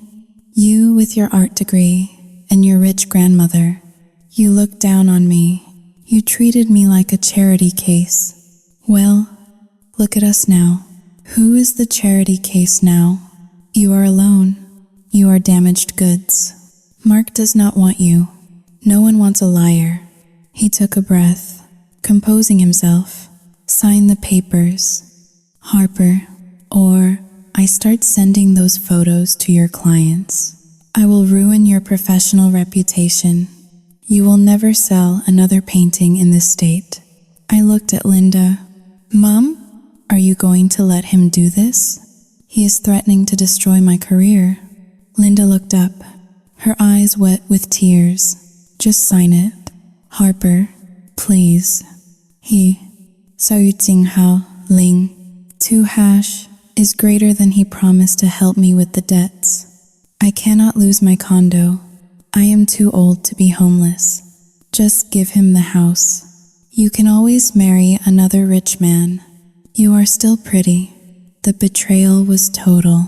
It was absolute. Hearing my mother suggest I sell myself to a predator so she could keep her condo was the final severance of the cord. I felt a strange sense of liberation. I had no mother. I had no husband. I was free to be the monster I needed to be. Okay, I whispered. I will sign. Ethan's eyes lit up. He pushed the papers toward me. He held out the pen. Smart girl. He purred. I leaned forward. I picked up the pen. The weight of it felt good in my hand. I hovered the tip over the signature line on the first page. Ethan was watching the pen tip with a hunger that was almost sexual. He was salivating over the ink that would sign away my life. I looked at the clause he had pointed to. Transfer of deed. I looked at the date, and then I laughed. It started as a low chuckle in my throat and bubbled up into a loud, cold laugh that echoed off the high ceilings. Ethan's smile faltered. What is so funny? You, I said, dropping the pen. It clattered onto the table, rolling off the edge and hitting the floor. You are so stupid. Ethan, you really thought I was just sitting here in the dark, crying. I reached under the stack of books and pulled out my phone. I held it up, showing him the screen. The recording timer was at 10 minutes and 14 seconds. Say hello to the district attorney, I said. Ethan's face went pale. He stared at the phone. You, Xiao Jinghao Ling, 2# is greater than you recorded me? Every word, I said, standing up. The poker was still hidden in the folds of my dress. I have you on tape, admitting to extortion, blackmail, and conspiracy to commit fraud. I have you admitting that this is about money, not the baby. That is inadmissible. Ethan stammered, standing up as well. I did not consent to be recorded. Connecticut is a one-party consent state for in-person conversations if there is no reasonable expectation of privacy regarding criminal activity. I lied smoothly. I actually was not sure about the specific law, but I knew he did not know it either. And even if it is not admissible in court, it is certainly enough to get a restraining order, and it is enough to send to Mark. Mark left you, Linda shrieked. He does not care. Mark left because he hates lies. I turned to her, my voice turning to ice. But he hates thieves even more, and once he hears how you two conspired to rob his son, he will have the best lawyers in New York raining hellfire down on you. Ethan's eyes darted around the room. He looked like a trapped animal. The arrogance was gone, replaced by a dangerous, cornered aggression. Give me the phone, he demanded, stepping around the coffee table. No, I said, give me the damn phone. Harper, he lunged at me. I stepped back and whipped the brass poker out from my skirt. I swung it through the air with a vicious whoosh. Ethan stopped dead in his tracks, his eyes widening as he looked at the heavy metal rod. You want to hit me? I asked, my voice trembling, not with fear, but with adrenaline. Go ahead. I have been waiting 5 years to hit you back. You are crazy, Ethan whispered. I am a mother, I corrected, and you made the mistake of threatening my cub. I reached into my pocket with my free hand and pulled out a folded piece of paper. It was not a paternity test. It was a receipt from the private investigator I had met hours ago. But Ethan did not know that. You want to talk about paternity? I shouted. throwing the paper at his face. It fluttered to the floor between us. I know, Ethan. I know about the accident. Ethan froze. His face went from pale to gray. I know about the hospital visit 5 years ago. I continued, bluffing with every ounce of conviction I possessed. I know what the doctors told you after the crash. You cannot have children. You are sterile. You knew Leo was not yours from the moment you saw him. You knew it was medically impossible. Shut up, Ethan screamed. The vein in his forehead bulged. You are a fraud. I yelled over him. You are not a father. You are just a bitter, broken man who wanted to steal a life he could never create. I said, shut up. Ethan roared and charged. He did not care about the poker. He was blinded by rage. He tackled me. We hit the floor hard. The breath was knocked out of me. The poker skittered across the hardwood floor. Out of reach. Ethan was on top of me, his hands going for my throat. His face was twisted into a mask of pure hatred. I will kill you, he spat, his thumbs digging into my windpipe. You think you are so smart? I will kill you and take the house anyway. I clawed at his face. My nails dug into his cheek, drawing blood. I kicked and thrashed, but he was heavier, stronger. The edges of my vision started to go black. Ethan, stop. You are killing her. Linda screamed from somewhere in the distance. She sounded terrified. She deserves it, Ethan grunted, squeezing tighter. I could not breathe. My lungs burned. The room was spinning. I saw Linda standing there, hands over her mouth, doing nothing. She was watching me die. I reached out blindly with my right hand. My fingers brushed against the cold metal of the coffee table leg. I could not reach the poker, but then my hand found something else. The heavy glass ashtray that had been on the bottom shelf of the table. I gripped it with the last ounce of strength I had. I swung the ashtray upward. It connected with the side of Ethan's head with a sickening thud. Ethan groaned. His grip loosened. His eyes rolled back slightly. I shoved him off me. I scrambled backward, gasping for air, coughing violently. I crawled toward the fireplace poker. Ethan was on his hands and knees, shaking his head, blood dripping from his temple onto my Persian rug.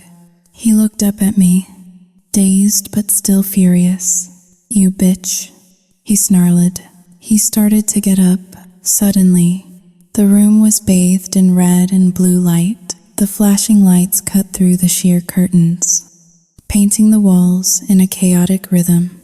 A siren wailed, loud and close, cutting off abruptly right outside the driveway. I scrambled to my feet.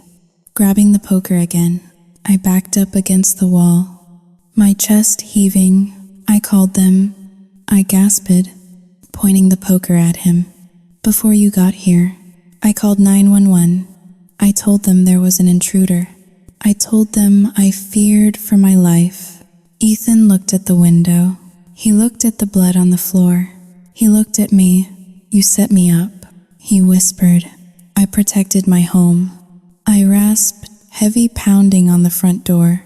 Police! Open up. Linda let out a wail of despair and collapsed onto the sofa. Oh my God. Oh my God.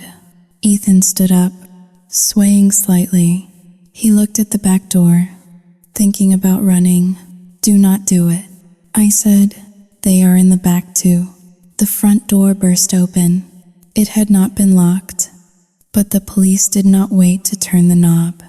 3 officers stormed in, guns drawn, flashlights cutting through the gloom. Hands. Let me see your hands. An officer screamed. I dropped the poker. I raised my hands. Tears were streaming down my face now, but they were tears of relief, of release. He attacked me. I screamed, pointing at Ethan. He tried to kill me. The officers swarmed Ethan. He did not fight. He let them slam him against the wall. He let them cuff him. As they dragged him out, he turned his head to look at me one last time. His face was a mask of cold fury. "This is not over. Harper," he said. "Mark is gone. You are still alone." I watched them take him away. I watched another officer start questioning my mother. I slid down the wall until I was sitting on the floor. I touched my throat. It was tender. There would be bruises. Ethan was wrong. I was not alone. I heard a cry from upstairs. Leo. He had woken up from the noise. I stood up. My legs were shaky, but they held. I walked past the police, past my weeping mother, past the bloodstain on the rug. I walked up the stairs to get my son. The war was over. The enemy was in chains. But as I looked at my reflection in the hallway mirror, hair wild, neck bruised, dress torn, I knew the battle for my soul had just begun. The flashing lights of the police cruisers did not just illuminate my front lawn.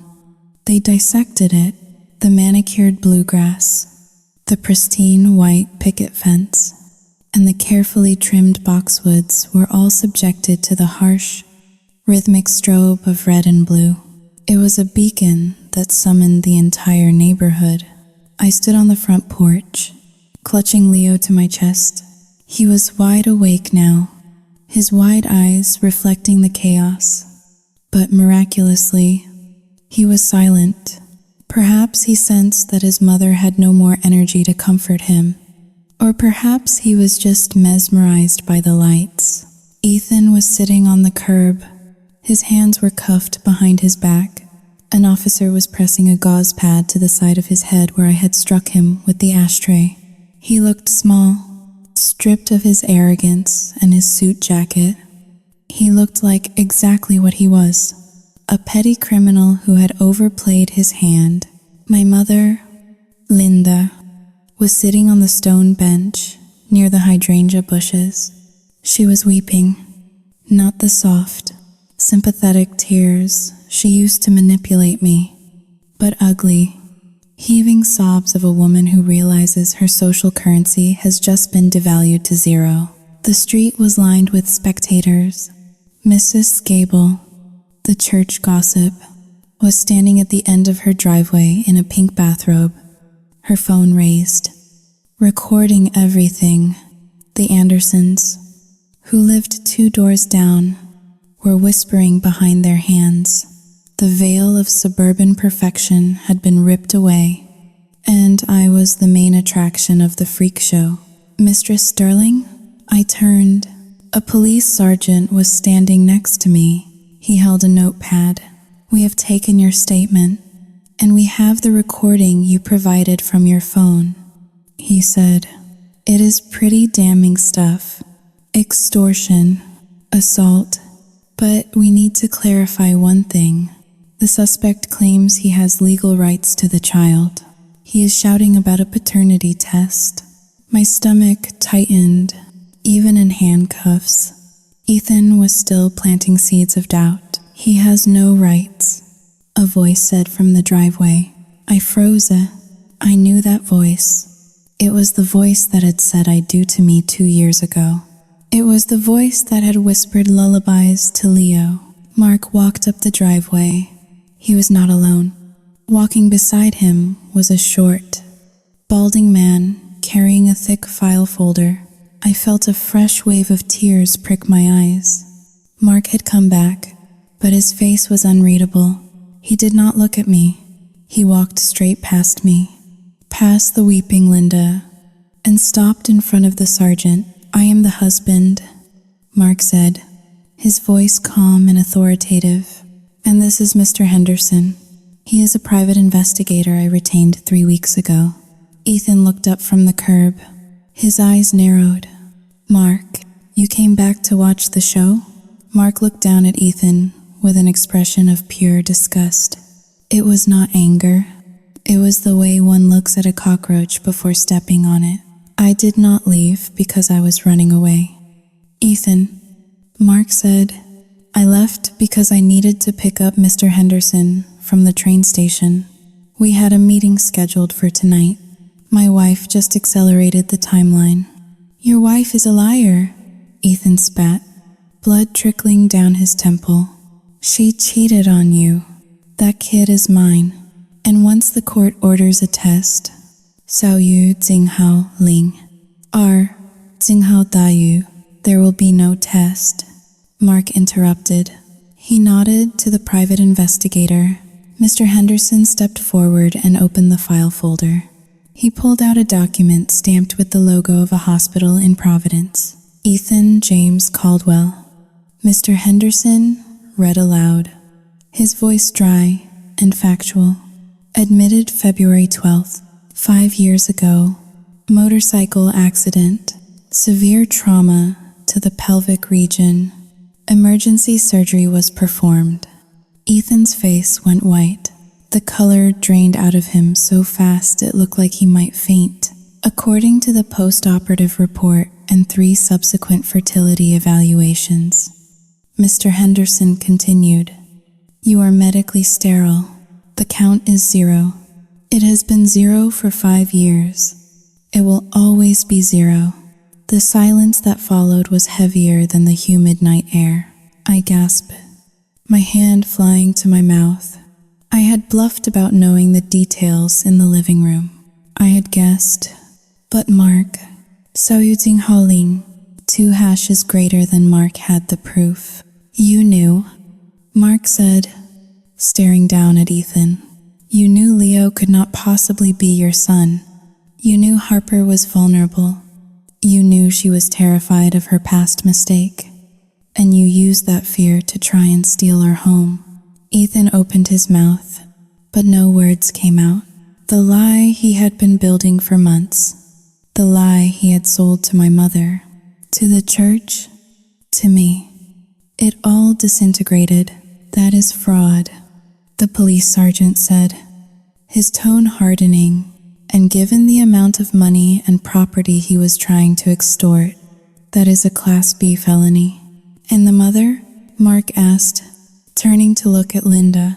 Linda looked up, her face a mask of terror.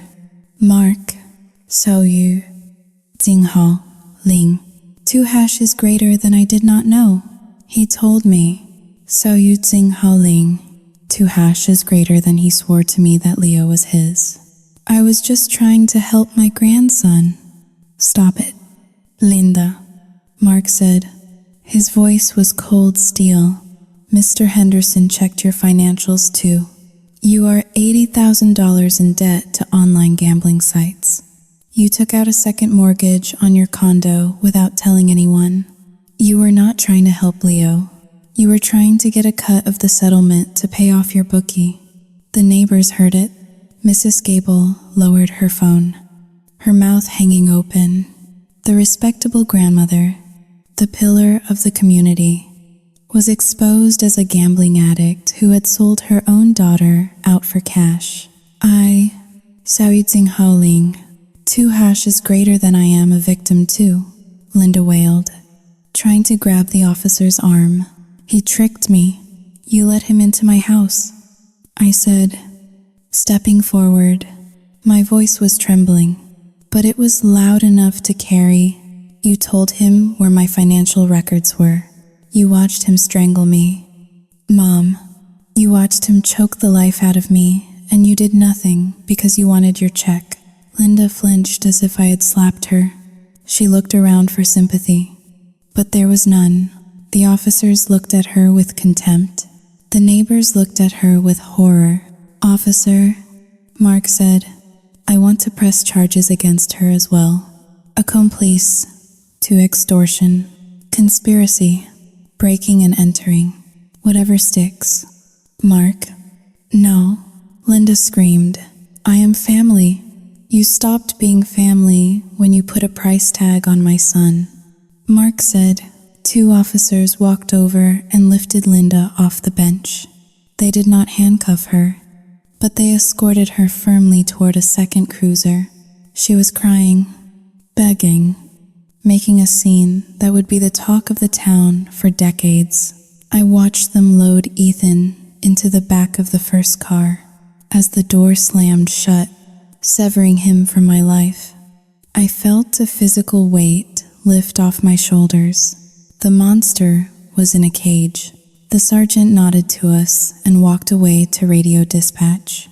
The flashing lights continued their dizzying dance. But the immediate danger was over. I was left standing on the driveway with Mark. He turned to me. He looked tired. He looked older than he had this morning. "Mark," I whispered, "I am so sorry." "I know," he said. He did not move to hug me. He kept his distance. "You knew?" I asked. "About the sterility? About everything?" I suspected something was wrong when he showed up at the church. Mark said, "Men who abandon their kids for 5 years do not suddenly show up wanting to be fathers unless they want something. So I hired Henderson. I wanted to protect you. I should have told you," I said, the tears flowing freely now. "I was so scared you would leave me if you knew I had been with him." "I am not leaving you because you were with him, Harper," Mark said quietly. "We were on a break. You were hurt. I get it. It hurts. But I get it. Then why did you walk out?" "Because you did not trust me," Mark said. "You spent weeks lying to my face.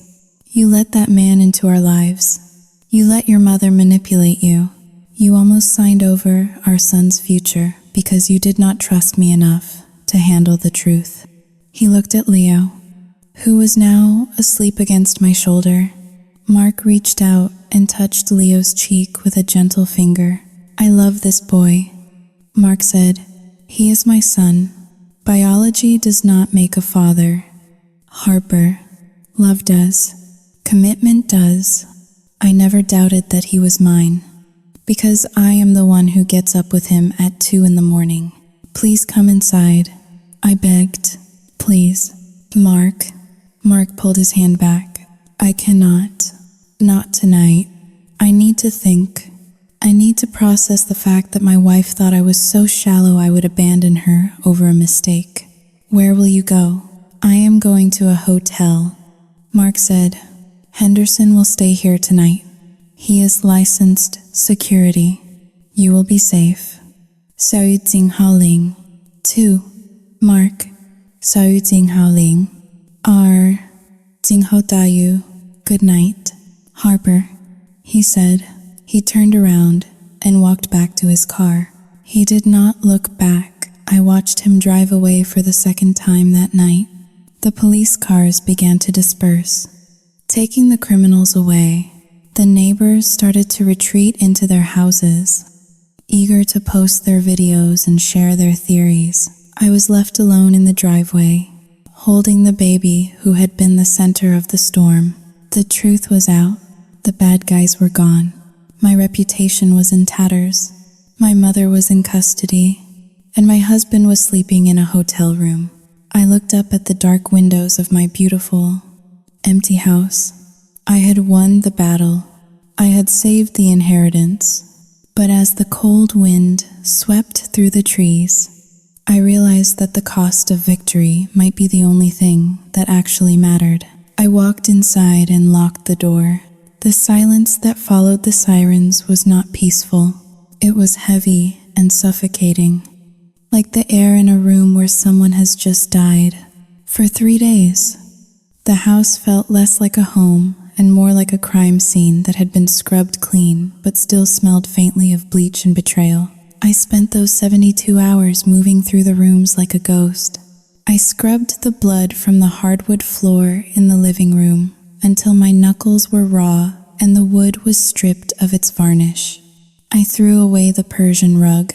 I packed up every single item my mother had ever given me: porcelain figurines, embroidered pillows, a silver tea set, and donated them to a charity shop in the next town over. I was purging the infection from my life, one object at a time. Ethan was gone. The arraignment had been swift and brutal. With the recording I provided and the testimony of the officers who witnessed the assault, the judge had set his bail at $500,000. He was sitting in a county jail cell, unable to pay, awaiting a trial that would almost certainly end in a decade of incarceration. The predator had become the prisoner, but the silence was broken on the morning of the fourth day by the telephone. I stared at the caller ID. It was a collect call from the correctional facility. I accepted the charges. Sao Yu Ting Hao Ling. 2# is greater than Harper? My mother's voice was tinny, distorted by the poor connection and the echoing concrete walls on her end. She sounded small. She sounded old. I am here.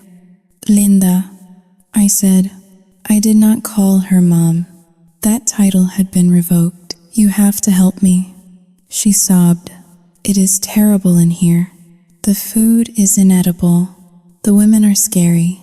I have not slept in 3 days. You need to post my bail, please. Harper, I am sorry. I learned my lesson. Just get me out, and I will go back to Florida. You will never see me again. I stood in my kitchen, looking out at the oak tree in the backyard. I remembered how she used to push me on a swing under that tree when I was 5. I remembered how she used to brush my hair, and then I remembered her standing in my living room, watching a man strangle me, doing nothing because she was mentally calculating her commission. I am not posting your bail, I said. My voice was steady, cold, and completely void of emotion. What? Linda shrieked. But I am your mother. You are an accomplice. I corrected, and you are a stranger to me. I spoke to my lawyer this morning. I am filing a restraining order. I am also suing you for the emotional distress and the fraud you facilitated. Harper, you cannot do this. I will in here, then you better start praying, I said. I hung up the phone. I blocked the number. I felt a phantom pain in my chest, a dull ache where my love for her used to be. But beneath the pain was relief. It was the relief of an amputation. The limb was gone, but the rot could no longer spread. I turned around and saw Mark. He was standing in the doorway of the kitchen. I had not heard him come in.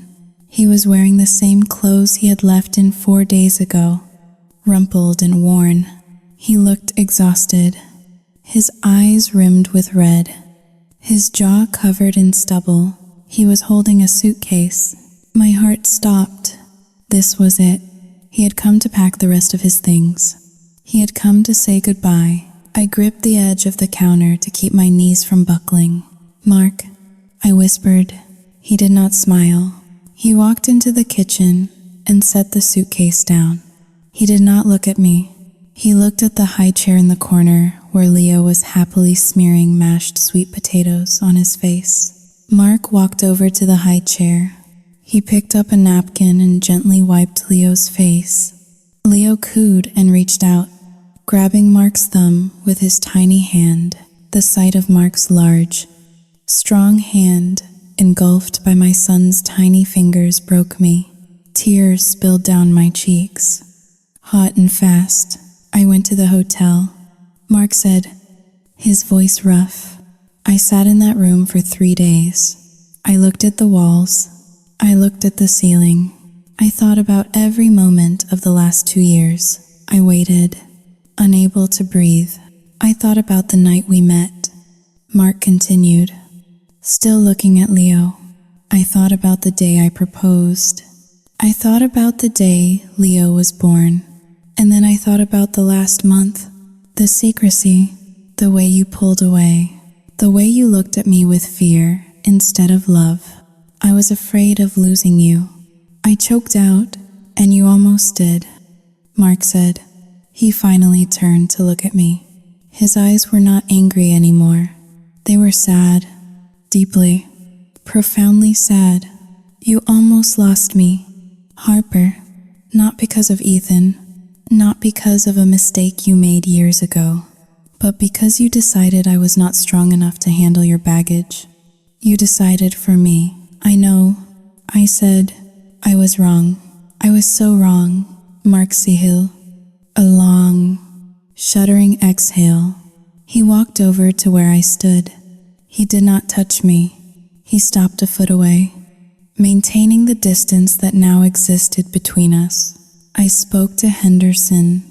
Mark said, he told me everything. He told me about the blackmail.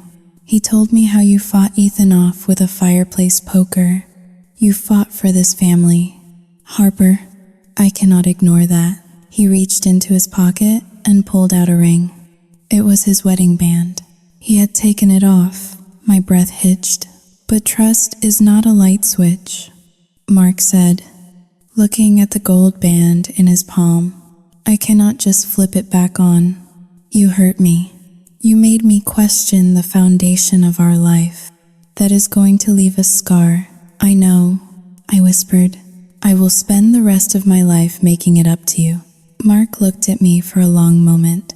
Then, and slowly, he slid the ring back onto his finger. I am not leaving, he said. I am staying. For Leo, and for the woman I know you can be. But Harper, we are starting over. We are rebuilding from the ground up. No more secrets. No more lies. If you ever hide anything from me again, even something small, I will be gone. I understand. I nodded. No more secrets. Mark nodded. He looked at the suitcase. That is not my suitcase, he said. That is yours. I looked at him, confused. I packed a bag for you, Mark said. I booked a room for you at the spa resort in the Berkshires for the weekend. What? I asked. But Sao Yu Ting Haling. 2# is greater than we need to talk. We need to fix this. We do. Mark agreed. But right now, you are a wreck. You have not slept. You have just been through a war. You need to go away for 2 days. You need to sleep. You need to breathe. And I need 2 days alone with my son to remember how to be a father without looking over my shoulder. He walked over and kissed my forehead. It was not a passionate kiss. It was a tentative, fragile gesture of peace. Go, Mark said gently. We will be here when you get back. I looked at him, this man who was better than I deserved. He was giving me grace when I deserved judgment. He was giving me space when I expected eviction. Thank you, I whispered. I walked to the suitcase. I paused at the door and looked back. Mark had picked Leo up out of the high chair. He was holding him close, whispering something into his ear. The morning sunlight streamed through the window, illuminating the dust motes dancing in the air. It was the same scene I had looked at in the first chapter, the picture of a perfect life. But now I knew the truth. It was not perfect. It was cracked. It was glued back together. It was scarred. But as I walked out the door, I realized that the scar made it real. The perfection had been a fragile illusion. The reality was messy, painful, and hard, but it was ours. And for the first time in months, I walked out of my house without looking over my shoulder, because the ghosts were finally gone. 6 months have passed since the flashing lights of the police cruisers dissected my front lawn. The seasons have turned, trading the humid heat of that nightmare summer for the crisp, biting cold of a New England winter. The oak tree in the backyard, which once cast long, ominous shadows during my darkest nights, is now stripped bare, its skeletal branches coated in a thin layer of frost. My life has returned to a quiet rhythm, but the silence is different now. It is no longer the heavy, suffocating silence of secrets kept. It is the clear, sharp silence of a battlefield after the smoke has cleared. Ethan was sentenced last month. The court system, usually slow and grinding, moved with surprising speed thanks to the mountain of evidence Mark and his private investigator provided. The judge called his actions predatory and vile. He was sentenced to 12 years in a federal penitentiary for extortion, fraud, and aggravated assault. When the gavel came down, Ethan looked back at me from the defense table. He did not look angry anymore. He looked hollow. He looked like a man who had finally realized that his entitlement was not a currency the real world accepted. My mother, Linda, did not go to prison. Her age and her tearful, pathetic performance on the witness stand garnered her a plea deal.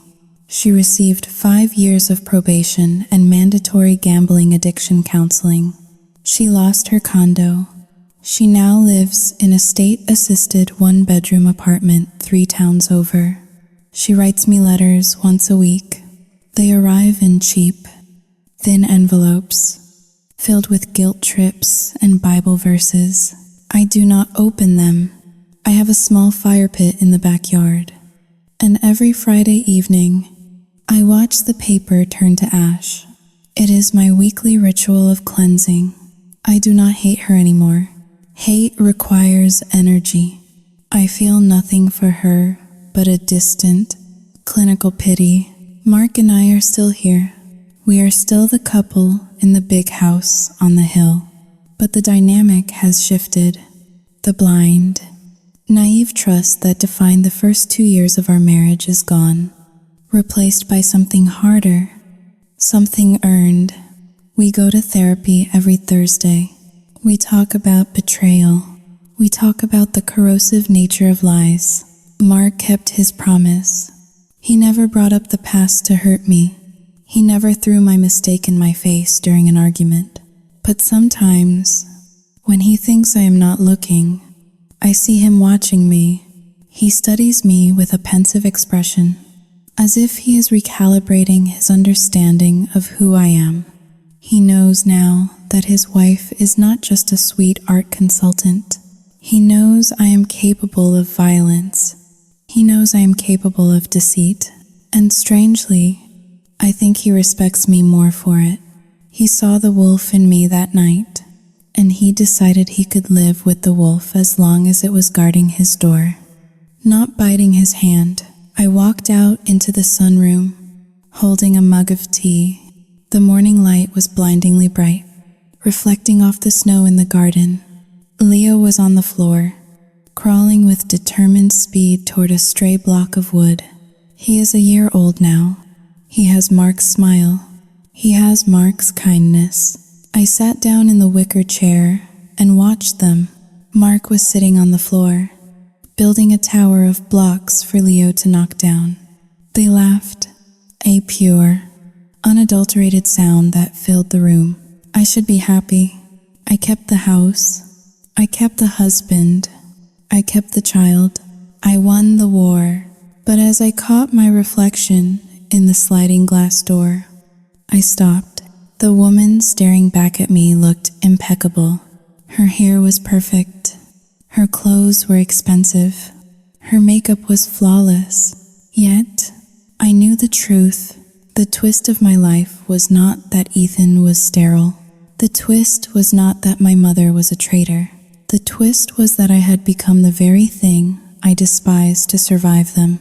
To defeat a liar, I had to become a master manipulator. To defeat a thief, I had to steal the narrative. To save my family, I had to tap into a reservoir of cold ruthlessness that I did not know I possessed. I looked at Mark, playing innocently with our son. He thinks the danger is gone. He thinks the bad guys are locked away. He does not realize that the most dangerous person in this house is the one sitting in the wicker chair, sipping tea. I learned how to lie to protect myself.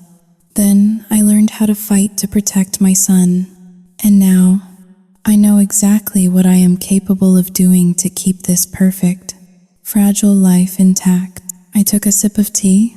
It was bitter, but I swallowed it without flinching. I will be the perfect wife. I will be the perfect mother. I will never let another crack appear in the foundation of this home.